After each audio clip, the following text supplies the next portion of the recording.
Of her own debut novel, the international bestseller My Oxford Year garnered a Society of Voice Arts Award. Her new novel, Thank You for Listening, was a Best of 2022 pick at Amazon, Audible, and NPR. Of course, our featured author this evening is Rebecca Makkai. Rebecca is the author of the novels I Have Some Questions for You, The Great Believers, The 100-Year House, and The Borrower, and the story collection Music for Wartime. A finalist for the Pulitzer Prize and the National Book Award, The Great Believers received an American Library Association Andrew Carnegie Medal for Excellence in Fiction and the Los Angeles Times Book Prize, among other honors, and was named one of the 10 best books of 2018 by the New York Times. A 2022 Guggenheim Fellow, Makkai is on the MFA faculties of the University of Nevada, Reno at Lake Tahoe and Northwestern University, and is the artistic director of Story Studio Chicago. Of course, the book that we are here for this evening is titled I Have Some Questions for You. It has been called an irresistible literary page-turner by the Boston Globe, and People magazine writes that it's a twisty, immersive whodunit, perfect for fans of Donna Tartt's The Secret History. Once again, look in the chat room in just a moment and purchase your copy of I Have Some Questions for You from one of our partnering bookstores. And again, we appreciate your support of indies, and we hope you enjoy tonight's conversation. Without further ado, I'm happy to hand it off to Julia and Rebecca. Thank you. Hello. Hello. Hello. This is just fantastic. I am so glad we're able to do this. I've loved your writing forever. And I was able to narrate a couple of stories from Music for Wartime. And when I saw that this offer came into me, I jumped so hard. I've been so looking forward to this book. And it not only lived up to every expectation, but just surpassed it. And I just love how you don't fit neatly into any category. You just seem to write the book you want to write at the time you want to write it. And I'm totally here for the ride. So since we're only a week out from pub, I don't want to assume that people know what this book is about. So can you give us just the elevator pitch and kind of let people know what's going on? Yeah, the really brief one is it is a literary feminist boarding school murder mystery. Yeah, it is. but a little more detail. It's we have a 40-year-old woman, Bodie Kane, who is a film historian, and she is hired back just for 2 weeks to teach a class or two at her old boarding school in New Hampshire. And she arrives there, of course. When she's back, her mind is back on the mid-90s when she graduated, and specifically on the death of a young woman in their senior year, this woman, Thalia Keith, who had been her junior year roommate. Someone's in prison for that. It's a man named Omar Evans, a young Black man who was the athletic trainer at the school. He's been there for over 20 years, and the case is done. There are a lot of people online, though, who believe the wrong person's in prison. And while she's back at the school, Bodie starts to realize that they might be, in fact, right. Great. And fantastic. Beautifully teed up. So one of the other things that I love about you is you're also a teacher and you engage a lot in the actual writing craft. And so I'm going to ask you, I'm not going to ask you the where did the idea come from question, because we all just make up answers to that anyway, because there's a difference. Right? Because there's a difference between the idea and the book. Yes. But I do want to ask you, do you remember which came first with this book? Was it the theme or the plot? Like, did you want to explore this kind of a murder mystery, kind of true crime thing that we need to reevaluate given distance and time?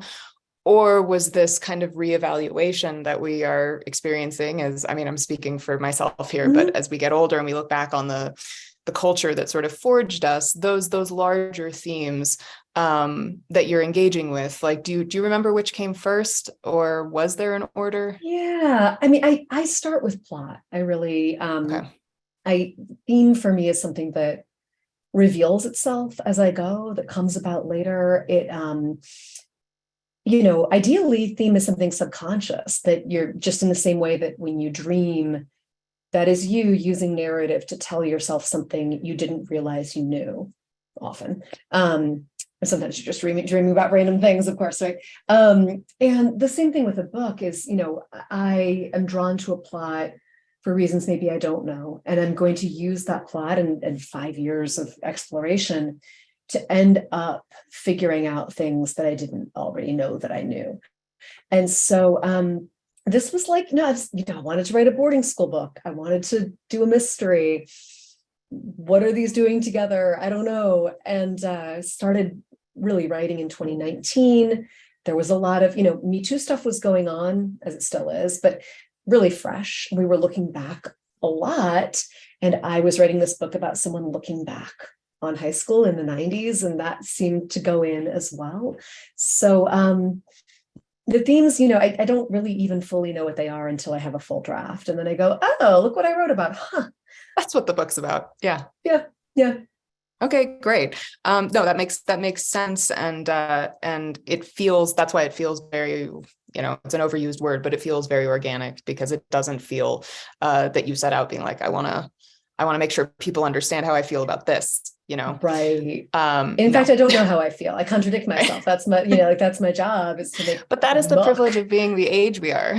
Yes. Yeah. We're not convinced that we understand everything. No kidding.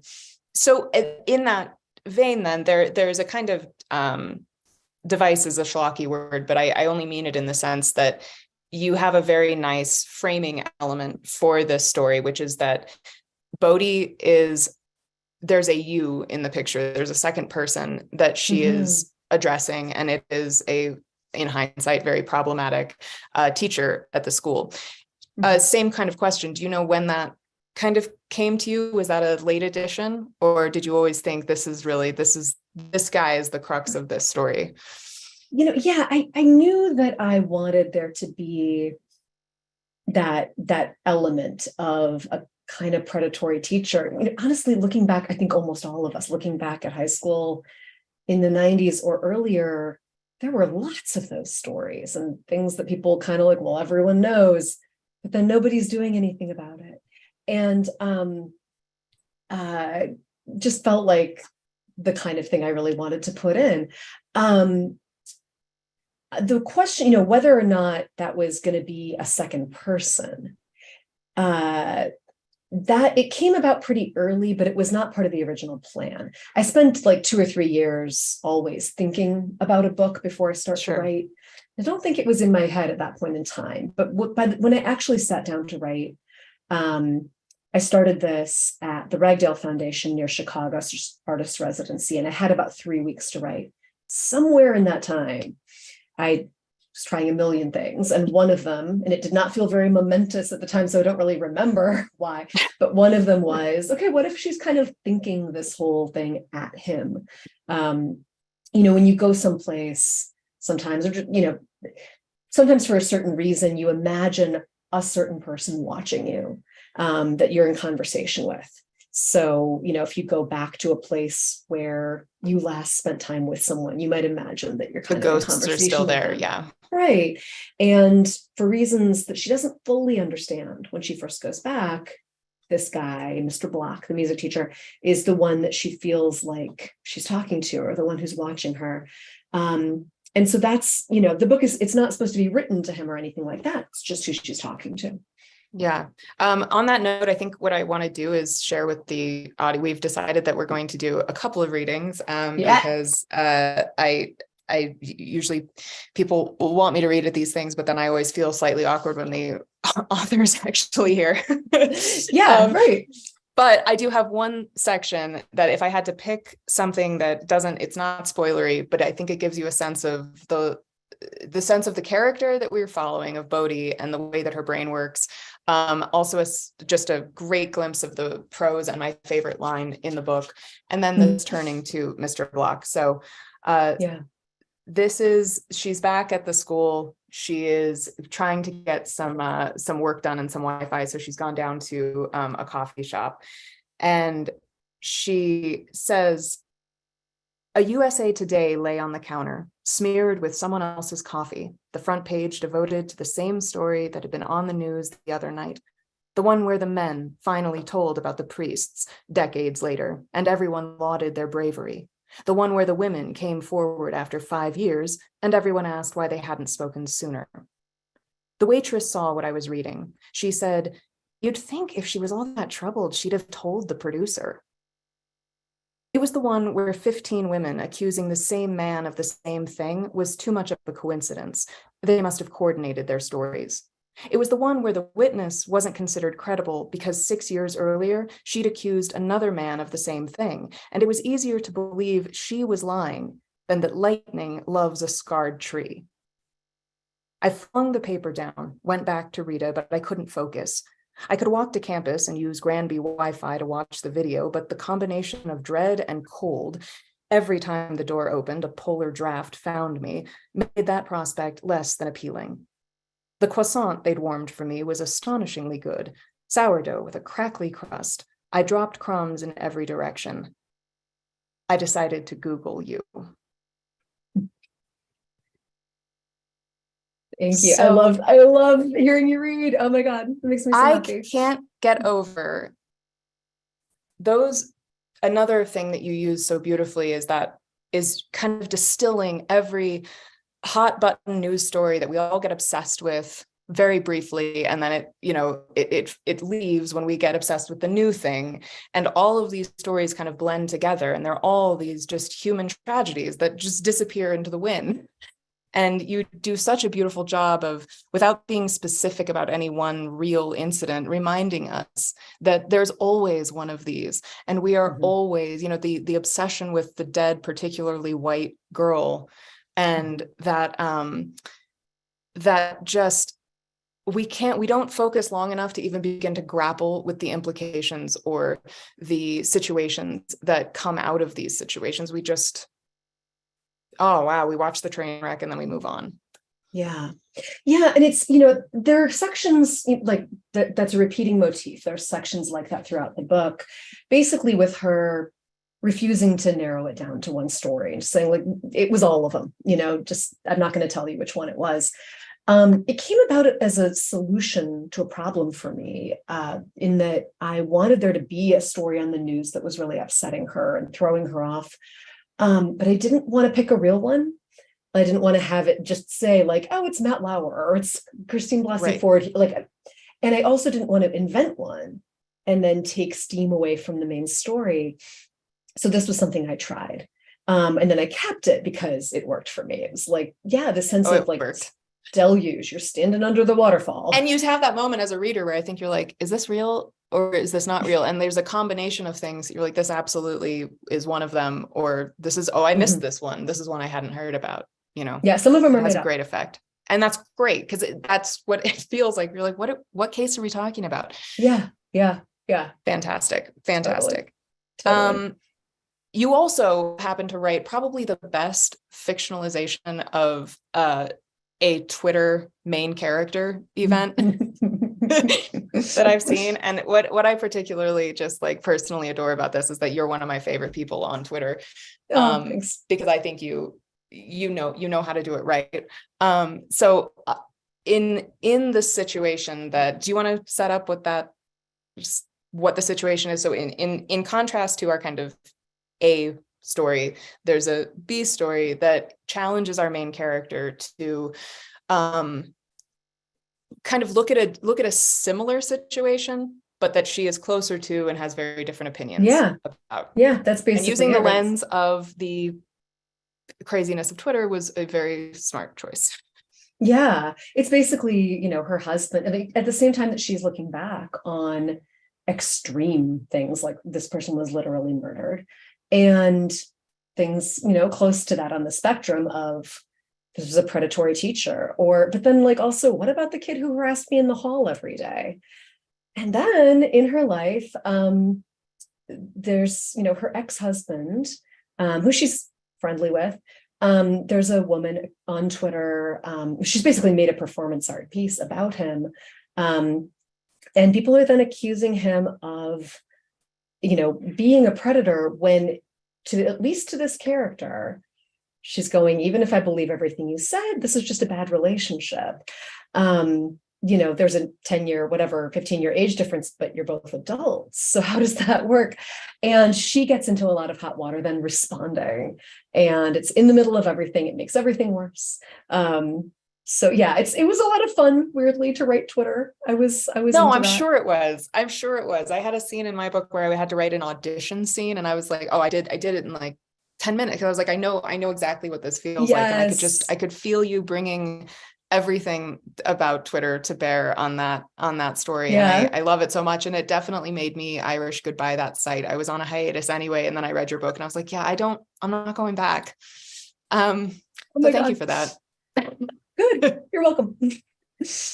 I think another thing that I really appreciate, kind of in that vein of like, you can look back on an event and have the clarity of time and your own personal growth, and also realizing how the cultural conditioning that goes into how we just accepted things that should have been unacceptable. Yeah. And I say this in honestly the best way, but this book made me feel like officially old, but in a positive way, in the way that I mean, when I think as we get older, I've found that I like to take on the kind of lens, the view of a younger generation, and like look back on things and see exactly where the problems were and understand where the progress is. And there's so much about the younger generation that I respect. And then I also feel, being older and having that sense of like, yes, but my experience of seeing the world and of being a human in it for this amount of time has given me the sense of when things feel true or not. And I just felt like you reflected that moment in our lives and our evolution so beautifully. And is that a task that you were conscious of as you were writing this, kind of just dealing with the perspective shift of that, like transferring from one generation to another? Yeah. I mean, Amazing. it's something,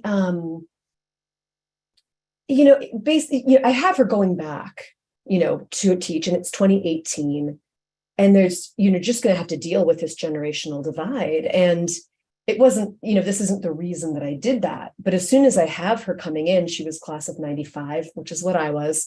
These kids who are class of 2018, the contrasts there are striking. Of course, there's a lot of similarity, right? And these kids don't totally have their act together, but just, the things that not only she put up with, but the things she took part in, realizing these kids would be appalled by rightfully so. Rightfully so. And it just helps to highlight that. And there's so much that's in here about perspective and looking back and realizing that you might not have fully understood what you saw at the time, or your memory is not the same as someone else's. Can you trust your memory? There's a lot of kind of shifting lenses throughout the book. But there's this moment for all of us where you look back and you go, wait a second, when did my high school yearbook become history? Like, I thought, I didn't think that much had changed. And then you look at the pictures and you go, oh my God, what were we wearing? What were we doing? What? And they're starting to wear it again. Yes, yes. Should have held on to everything. Right. Doing. Yeah. You have something a section that you would like to read. Yeah. Can you? It's actually perfect. I'll set you up, and this is kind of about that shifting perspective. So okay, right. I wish I could take credit for that, but yeah. Right. No, totally. This is a slightly longer section, but not too much longer. Basically, so Mr. Block, this music teacher, every year would direct something. I don't even fully explain it. Something called Follies. That seems like some kind of musical review show, and Bodie, the main character, is always running lights and things like that. And Thalia Keith is the young woman who is going to wind up dead. And there's rumors about Thalia and this music teacher. So I'm going to read this one little section. I thought of the Follies rehearsal senior year when we were all called out of the theater by Bent Jensen, our Danish exchange student. You might not remember Bent, who was only there 1 year. The reason I remember him myself is that he was gorgeous, an unquestioned fact. A swoop of blonde hair that looked drawn on, a chin cleft. Bent was late to rehearsal that night, and when you asked why, he'd stood there, embarrassed and wide-eyed, and explained that there were he didn't quite know how to say, but there were lots of little UFOs outside. And as soon as the words were out, he reddened, but everyone was ready to believe him, already out of their seats, already jumping off the stage. You calling after us with fake upset that masked your real upset. We tumbled outside and stood on the steps on the sidewalk below, staring out at the empty hill behind the theater, the one where the off-season baseball boys would play wiffle ball. It was still the tail end of summer, but late enough that full New Hampshire dark had descended. There were, Bent said, and he seemed to try unsuccessfully to laugh at himself. There were 100 little, I don't know what, there. And he pointed in triumph to the sudden illumination of dozens of tiny flickering lights at the forest's edge. Dude, someone said, you've never seen fireflies? Apparently he hadn't. Poor Bent hadn't even heard of them, was completely new to the idea that a living thing could illuminate like that. I remember in the hilarity that followed thinking that I understood, that my God, if you'd never known something like this existed, yes, your mind would jump to the nearest, strangest, most terrifying associations. I'm going to skip a tiny bit just to get to the good parts. We filed back in to find you still at the piano, which Thalia leaned on like a torch singer. She alone had stayed back. Carlotta was in Follies that year, singing Adelaide's Lament in a campy New York accent, undercut by the Virginia one she couldn't shake. She whispered before I went back up to the booth, someone was doing a mating dance of her own. Back in the dorms later, the story stretched to include, had we seen it or not, the details of your cheeks burning red, you wiping at your neck as if to rub lip gloss off. And I'm going to skip again. When I still taught at UCLA, I used the firefly story in lectures as an example of the uncanny valley, although I have to admit it's a terrible one. Sometimes I used it to illustrate the way our brains fill gaps, the way we use what references we have. Sometimes it was about false assumptions. It wasn't lost on me, though I never included this detail, that Carlotta and I had done the same thing, looking at you and Thalia and filling in the lurid details that would make the story better later. We thought we knew, so we became certain we knew. It became as real to us as those lightning bugs, their mating dance at the tree line, our laughter, Bent's good-humored relief, our feet hitting the earth as we raced to catch them for him, bringing him miracles in our cupped hands. I just have goosebumps. It's just so good. Thank you. It's so good. Which just brings me to an incidental question. Have you ever taught film? No. Can you please? I would really like to be in a film class of yours. I don't know nearly as much about it as it sounds like from the book. I would love to be more of a film buff than I am.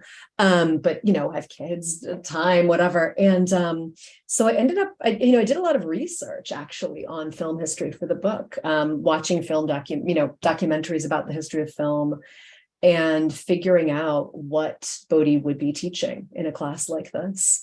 That's great. Yeah. Thank you for that. We have some great questions. There's always that moment where you're like, is anyone going to ask anything? But we have an awesome audience. So Pam would like to know, how have you changed as a writer since your first novel? Ooh, wow. Yeah, because my first novel, first of all, it came out in 2011, but I've been working on it for 10 years before that. I definitely know my own process better. I'm more efficient. It's not that the books get easier because I make new challenges for myself, but I know myself better. I know how to outline. I know not to completely doubt myself the whole way. I still will, but I'll get through it a little quicker this time. I think that, if nothing else, I just know more about life. I'm older than I was, so that changes you in a lot of ways. I think I'm a lot less afraid of wading into the muck. I don't feel like I need to make some certain point. I'm my job is more to take, questions I already have and then complicate those questions and live in them, rather than to come down with a certain answer. I think those are probably the main things. Definitely just my writing practice. That first book I wrote, I had no idea if anyone would ever read it. I didn't know if I was deluding myself. You never know, of course, right? But to go ask, to like, was teaching full time and then have a baby and to go, honey, can you watch the baby for like 3 hours? I need to go to Starbucks and write. And of course, my husband was completely supportive of this, but, then what if it's like, what if that's only a hobby? And then what am I doing? And it's the kind of things that, I know that every writer goes through. But at this point, there might be more pressure, but there's also just this understanding that people are waiting for my next book and I can probably do this. And it's, it's my career. It's not this thing that I don't, I'm not sure about. Yeah. Yeah. More pressure, but more security. Yes, exactly. Yeah. Mary wanted to know, did you spend any time at a boarding school, either as part of your education or to research this book? Okay. So, I live on campus at the boarding school where my husband teaches. Long story, but, so I met my husband on the East Coast. I dragged him back to Chicago, and the place he got the job, because he was a teacher, was at the boarding school I attended as a day student. So I live at my high school, and I have for 20 years. And so I'll show you, since we're on Zoom. This is my office. That's the door to my apartment. This is the door to a dorm of 40 teenage girls. I don't work here. I have nothing to do with it. I hardly ever see them, but I sure do know the boarding school world. And then also, to be honest, kind of more useful in some ways as I was writing, boarding schools, just like, independent schools, high schools, just like colleges, bring in visiting writers. And so I ended up, spending time on campus at various East Coast boarding schools, which is what I'm writing about here. Partly just so that I don't end up writing about this one. I needed to bend way far over backwards to make sure that was clear. Yeah. Yeah, understandable, but you do know what you're writing about. I do. There was a lot of other stuff I needed to research, but the boarding school life was not one of those things. Courtney is asking us, what is the partnership or collaboration like between author and audiobook narrator? And from your end, I'm actually curious about that because this was a book done by, this is a PRH, Penguin Random House book, and it's the audio side of PRH works unlike most other publishers, which is that I actually am given a director as opposed to like working alone in my studio. So I actually have someone else facilitating conversation with the author in ways I don't usually. So we didn't actually talk before I recorded, but I had questions for you. Mm-hmm. Yeah. Yeah. No, go ahead. Yeah, no, because I want to talk about this for sure. So from my point of view, what usually happens is that the audio director kind of floats some ideas and is like, I was thinking about this actor. In this case, it was not only that, but something that I was very pleased with because I'd been thinking this all along. And then the producer thought the same way. What if we had this one actor for almost all the book, and then we got someone else to read this one chapter? Yes. So J.D. Jackson, another author, to be the voice of Omar Evans. This is the guy who's in prison, just for the one chapter. I was thrilled with that. And basically, he also has like the voice of my dreams. Oh my gosh, yeah, it's so beautiful. Yeah. So then they sometimes they're like, here are 7 ideas, or here are like clips from 4 people. With my second novel, they actually had people like kind of audition, like read the first chapter. Mm-hmm. More recently, it's more like, how about Julia? And then if I didn't know who you were, I would have followed up, but I did know who you were. And I had just listened to Thank You for Listening, which was not only your book, but your voice. So, and I had listened to Gone Girl, like I put it all together. I'm like, oh my God, of course. And so I'm just saying yes, basically. And then, oh my God, I hope she says yes. And then they come at me with questions, a whole lot of pronunciation questions. And because in your book specifically, so this is tied to something that you did, which I think is super cool, but you have quite the array of names in this book, mm-hmm. because Well, partly because, right.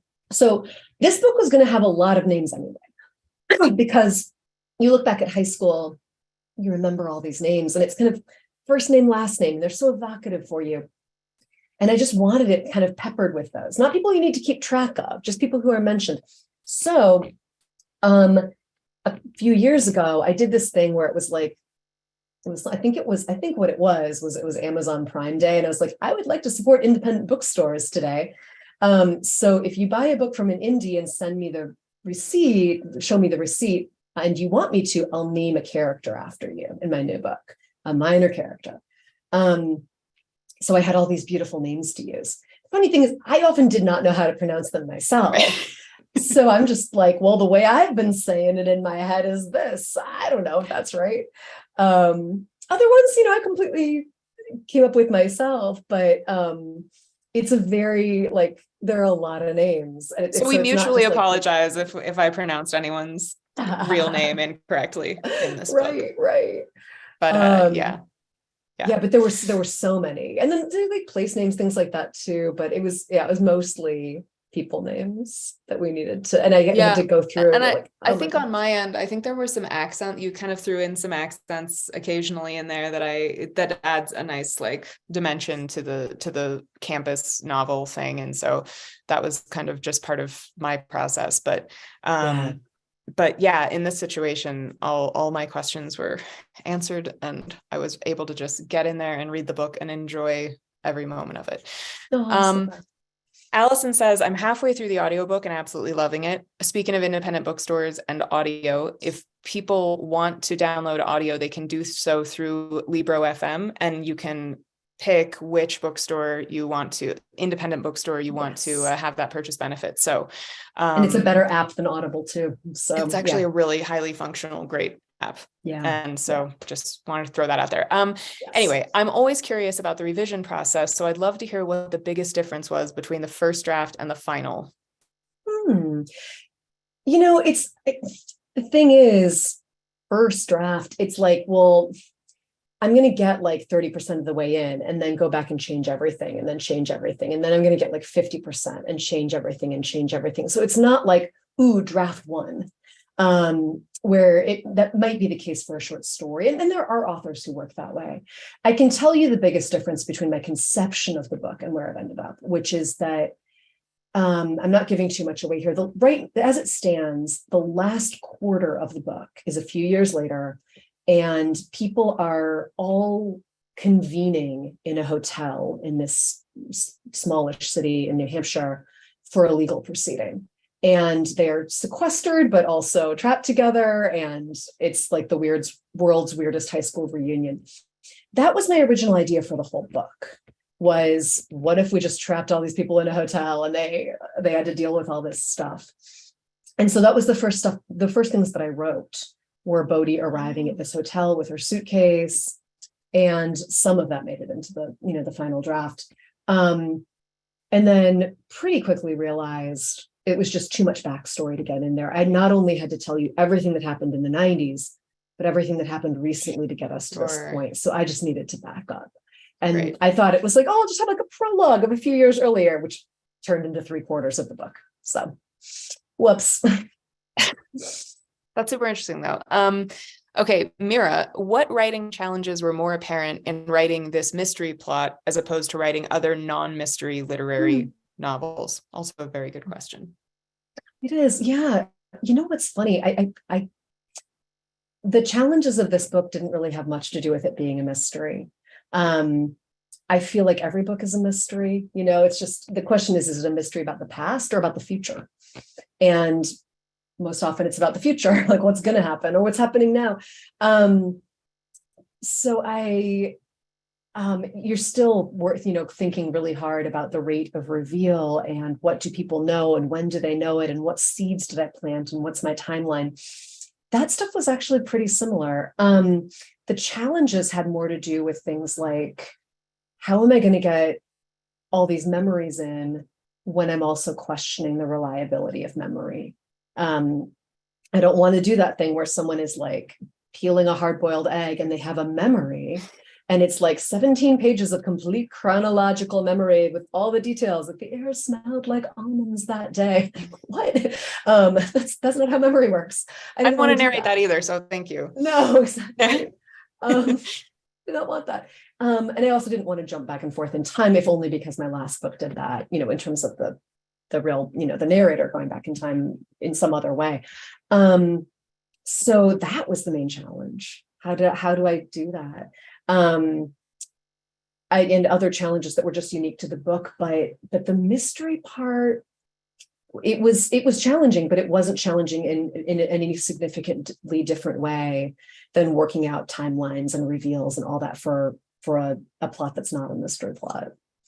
Yeah, plot problems are plot problems. Right. Yeah. A quick question for me that I will very briefly answer. What issues do you see with new audiobook narrators? What do you wish you would have known before you started narrating audiobooks? Just what advice can you give to a newbie with having completed over 500 books? I thought I want to know this too. Well, here's the thing. And I having an acting background is great, and having emotional accessibility is key, and bringing all of that sensibility, feeling like you're seeing a film in your head when you're narrating it, is important. But I think what I tell newer narrators to focus on is to read the book like a writer.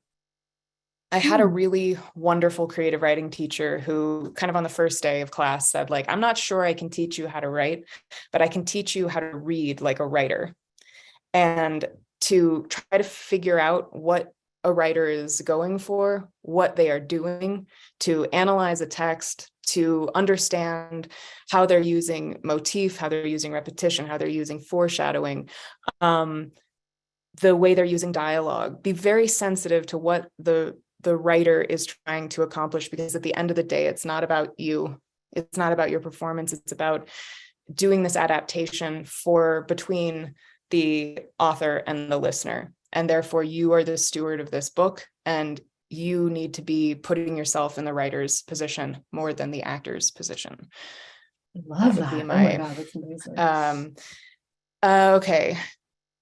Okay. No, I think we can do this, Laura. I'm not 100% if this is a spoiler, so feel free to edit, but I think we're okay. When you started writing, did you know who killed Thalia? Or was this something that you discovered along the way? Yeah, no, the fact that Thalia has been killed is not like some big spoiler. Yeah, no, I mean, we're good. I did. I think it would have worked to go the other way too. I do have friends who are more traditional mystery writers, like, detective series kind of mystery writers. And they do tend to say that it helps them to know from the beginning, to just like work out, okay, what literally happened, and then go from there. And in this case, I did it. It's not so much that I needed to, but I just knew. I knew the timeline of the night and how this particular thing went down. And then, the discovery for me along the way, of course, was what that person was like, exactly why this happened, and also who else could have possibly done it. So Bodie, throughout the narrative, has these sections where she tries to really think through what this could have looked like. So she starts with Omar Evans, the man who's in prison, and goes, okay, if he did this, what would that have been like? And then goes through, okay, but what about this female classmate that people point to on the internet? Could she have done it? How would that timeline work? What would that be? And she goes through some that are impossible. She goes through, what if I did it myself? Which is, she's not saying. Which I love. I love that section though. Yeah. Those ones all needed working out in a different way. And I would have been willing, I think if I'd found something along the way that worked better, I would have been willing to jump ship and do that. But in the end, I won't say, there's stuff I want to say here that I won't, but I'll say very cryptically, I think this is where it had to land. Yeah. Patrick has a question that I think he typed it before we had gotten to the last question, but I want to circle back to say, he says, the Great Believers so seamlessly transitions between time frames. While I have some questions for you, has Bodie more constricted to her own time and relying on her memory? Yeah. What was it like to write backstory in such a unique way for the new book? So I'm going to tailor, Patrick, forgive me, but your question a little bit to say, did you learn something from writing the Great Believers in the way that you did that made you decide what you did about the backstory and flashback stuff that you were talking about in the couple previous questions? Yeah, it's not like I went, oh my God, that was a mistake, I'm never doing that again. Because I do think that it was what I needed for the Great Believers. But it was specifically suited to that book. I had for the Great Believers, I started out writing it entirely in the 1980s. And I got about 100 pages in and went, this is not working like this. I need this echo of decades. I need someone 30 years later looking back, and it's going to be a different person. And, in this case, it's a first person narrative. So to jump back if we jumped back in time, would it be to her narrating this at 17, or would it be third person, or would it be someone else? Could have happened. We could do that. Did you try it different ways, or did you just went with it? No, I made the decision that I was like, you know what, a mystery can, one of the reasons a mystery is the limitations of knowledge. And in real life, we are trapped in one point of view, and we are trapped in the present. We might live in the past and the future all the time, right? But we can only ever see what's in front of us. And that sense of entrapment is something I needed, in the same way that I was like going to trap them all in a hotel, which happens, but not as much as my original plot. I think the real trap here, the hotel would have been a fun trap, but the more important trap is the trap of the present, and just not being able to revisit, not being able to go back there. Time is always thematic for me. My second novel is a book called The 100-Year House, and it goes backwards over the 20th century, one estate. And there's a lot of different narrators and different things going on there. So it's just another way. This was rather than playing with time, it was like I think in The 100-Year House and in The Great Believers, I was letting narrative do the things that real people can't by jumping around in time. And sort of in reaction to those, just, hey, I want to do a different thing now. I was replicating the things that time really does to people. Yeah. I mean, and what a trick to be able to do that, because that's one of the most misunderstood things. Quick question. How did your research process for this book compare to your previous novels? You talked a little bit about that, but is it easier to take knowledge from your personal life or from other people's experiences and translate them? Yeah. I mean, it's both, right?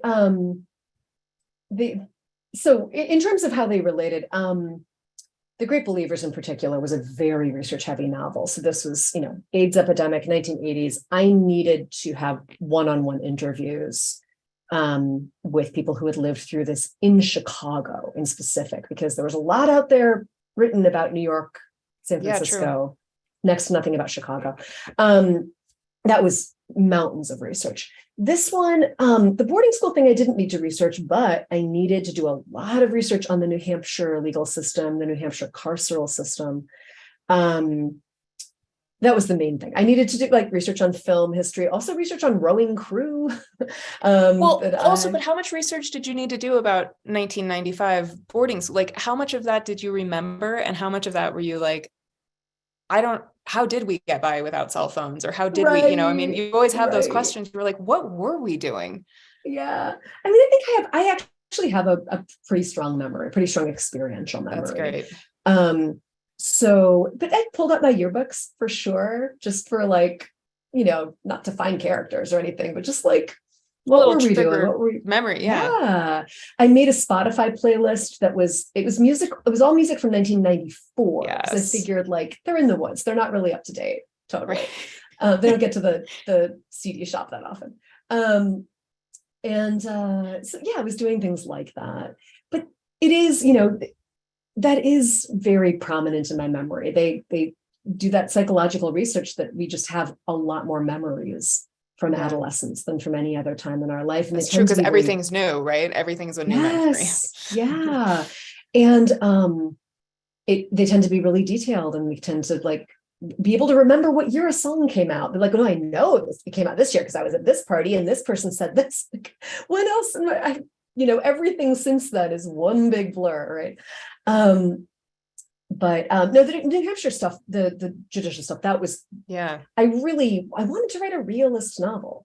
The project of this book is like, okay, let's take one of these true crime cases, the kind of, not true, it's fictional, but the kind of case that would tend to capture the public imagination for better or worse.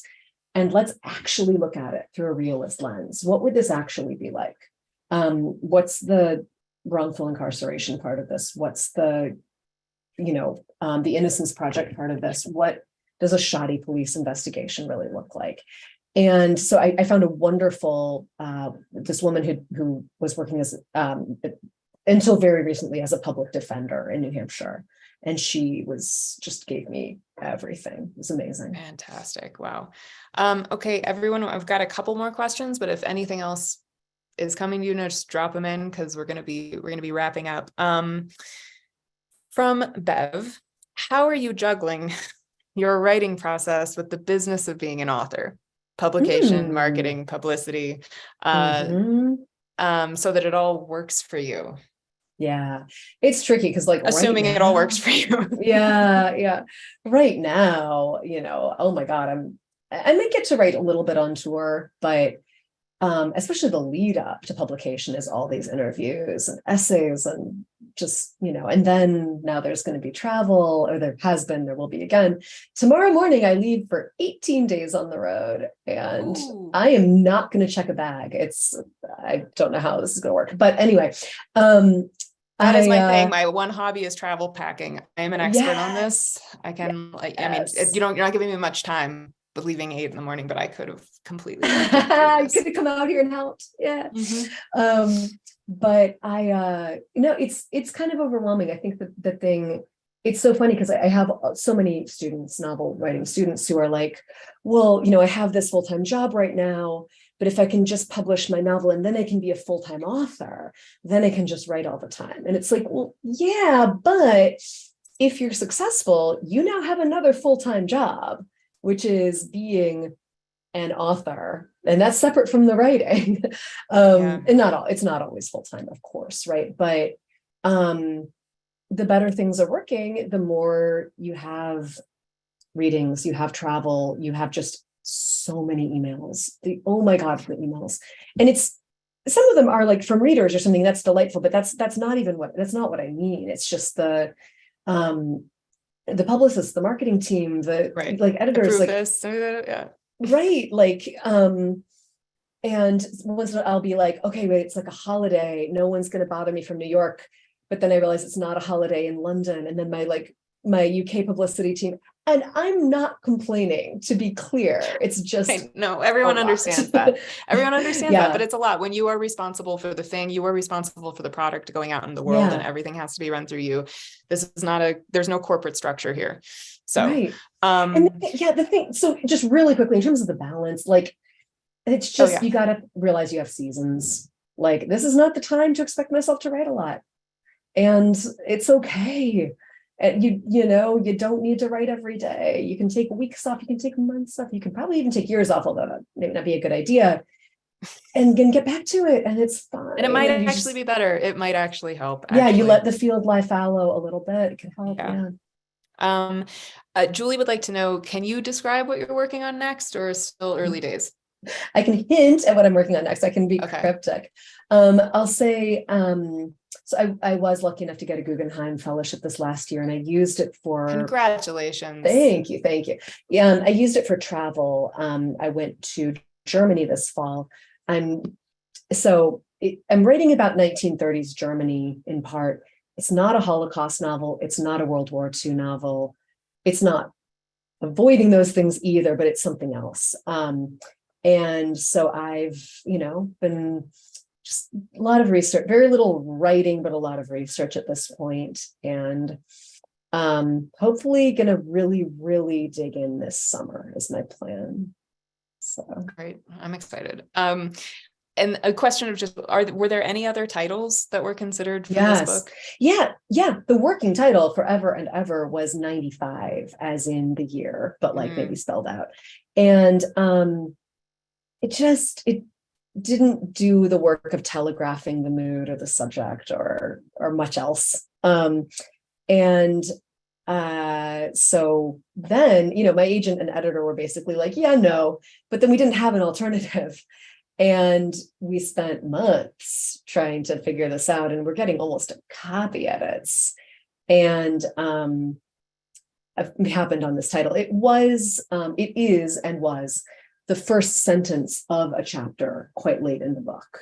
And I was, flipping through. One of the things you do when you're searching for a title is you manically flip through your manuscript. Like, is there anything in here that someone says? Somebody pick a page number. Right. It worked for me that it has that direct address in it, which is part of the book. Yeah. It gets at things thematically, it gets at the mystery aspect. I feel like it's a little bit, it includes the reader in that you. And so once you start realizing that it has multiple functions, that's when it might work.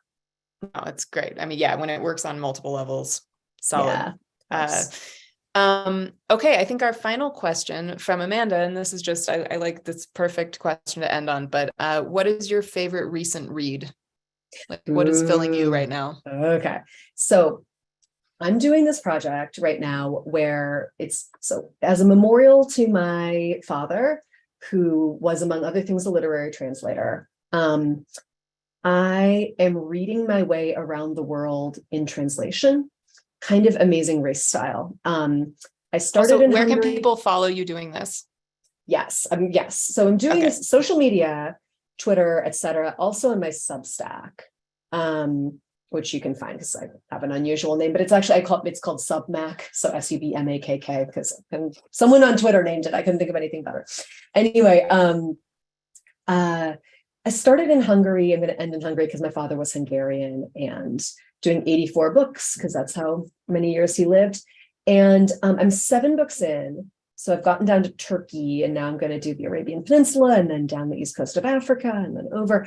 But my 2 favorites so far, one was my Hungarian book, the first one, which was The Door by Magda Szabo. Wonderful. It's about a woman's really intense relationship with her house cleaner. It's great. And then I just read Madonna in a Fur Coat by Sabahattin Ali, Turkish novel. It's from the 1940s and made no splash at all in the 40s, but within the past 2 or 3 years has become a massive bestseller in Turkey out of nowhere. And was it like TikTok found it? How did this happen? I kind of like Turkish Bookstagram. I don't know. It's partly, I don't know. I think it was word of mouth. It's a pretty unconventional love story. And I think there's sort of this is young readers in Turkey really responding to a very oppressive president in terms of gender norms and roles and things like that. Finding something in this book that was also written under a very oppressive regime. And in fact, the author was murdered by the government in the 1940s. So there's this whole story to it. But I really loved that. And if anyone, I have a lot of people reading with me, just various, not every single book, but the ones that they want to. So if anyone wants to join me, it's been fun. And I'm reading slowly. I'm not reading too fast for anyone to keep up because I've been very busy. Yeah, great. Wonderful. Thank you everyone for asking such terrific questions. Hello, welcome back. Yeah, I'm just going to close us out here. Congratulations, Rebecca. Very exciting. I have some questions for you. Here it is. Thank you, Julia. This was just a really wonderful conversation. One last shout out to our indie bookstores. You should have the links in the chat room. Please purchase your books from indie bookstores. They both, or all of us, can ship, and all of us have the book available for in-store pickup as well. Thank you to our audience members. We had a lot of great questions tonight. So thanks to you all. And thanks to everyone for tuning in. Rebecca, I'm just going to kick it back to you for the last word. Yes, good. Thank you. I was like, you're not going to take this out without letting me say thank you, are you? So yeah, no, Julie, thank you not only for this, but I mean, this is your book too. This really, I know how much of a difference this makes. And, to have, you become the voice of the book for so many people. It's the voice they hear when they think of the character. And I just couldn't think of a better reader. So thank you. Thank you for letting me do it. Yeah. Oh. And thank you to these 4 beautiful bookstores. I love all of them. And like Julia said, if you're an audio listener, and that's why you're here, if you don't have the Libro FM app, it's just libro.fm. It's on your phone, and then go to the website, you download the books. It works the exact same way as the big gross one. And it's a better app, and you can just pick a different indie every time, or pick the same indie every time. And it's great. So thank you. All right, everyone.